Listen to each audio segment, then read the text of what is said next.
the I'm not a big proponent of business books or business gurus or whatever, but something that, there's one book that had such a big impact on me, and that helped me is Stephen Covey's the 7 habits of highly effective people, right? And I'll talk about just one or two of those.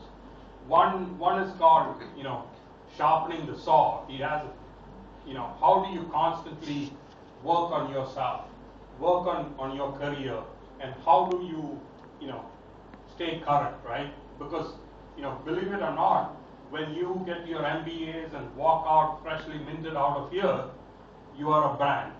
Each of you are a brand. And it's up to you to keep the value of that brand and to enhance that value of that brand as you move up. And a lot of times, what you learn outside these hallowed walls is what's going to make that edge for you guys. Once you, that's how you differentiate, how you sharpen the saw, and how you keep yourself current, and that will get you to the next grade. What you learn here is a platform. Life is going to be learning all the time outside, but the key is, your foundation here is going to help you connect the dots, right?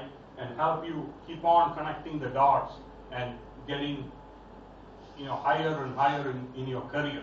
It's really, really important. And I always like to say that, what you learn outside is going to be key, when you go out there, and especially in India, with, so many smart young people all trying to kind of make a difference. So key is, keep current, whichever industry you are in, make sure that you know what's going on in that industry, what's going to be the next, big thing in that industry, what's the next game changer. So, and I'd like, being from India, and I'm sure, many of you would be lovers of cricket, right? So I kind of say the way you treat your career like the new ball, right?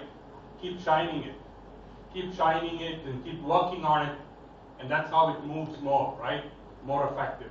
So that's really something that I've learned. And the next thing is integrity, right? When I read Stephen Covey's book, I was in India and I was working in an Indian company, and I kind of scratched my head. And I always struggled with this thing, right? Because, how do you, circumnavigate gray areas? And, the one thing that you can do, and you may have short-term pain and you may have short-term, failure, right? But to achieve long-term success and is integrity, both integrity in what you do and integrity as an organization. And especially that the business that I am in sales, in global sales, working with governments all over the world, we have relationships with big government utilities all over the world.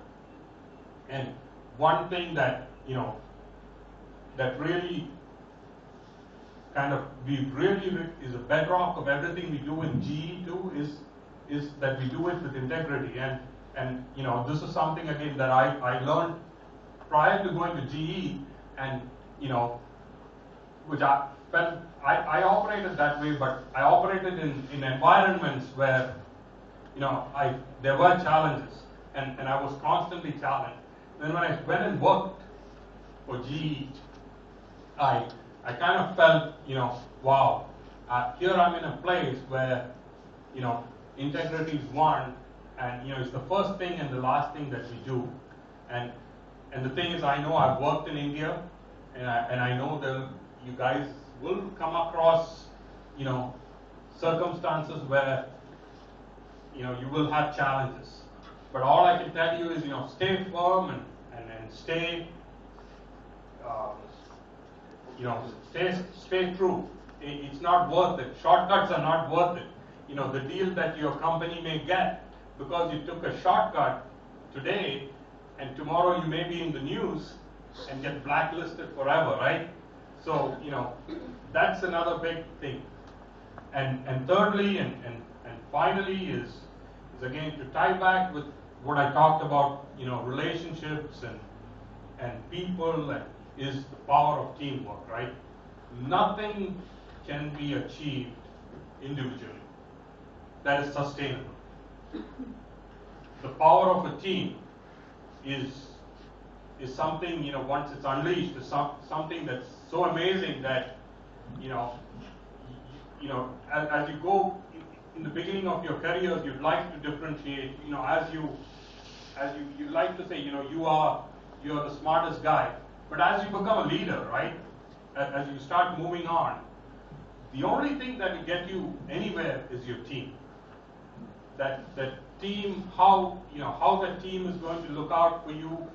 As a leader, you give them the right directions and encourage them and unlock their potential. That's what's going to give you, as you move later on in your career, true success. Something that I, as a leader, when I, work with about 100 odd people all over the world, different cultures, different dynamics, and so on and so forth. And it's a very fast-paced environment. And every time I feel that, oh God, something's going wrong, the first thing that I think as a leader is, wait, stop. Before you come down like a ton of bricks, try to motivate that person or that lady, whoever they are, and try to move them forward.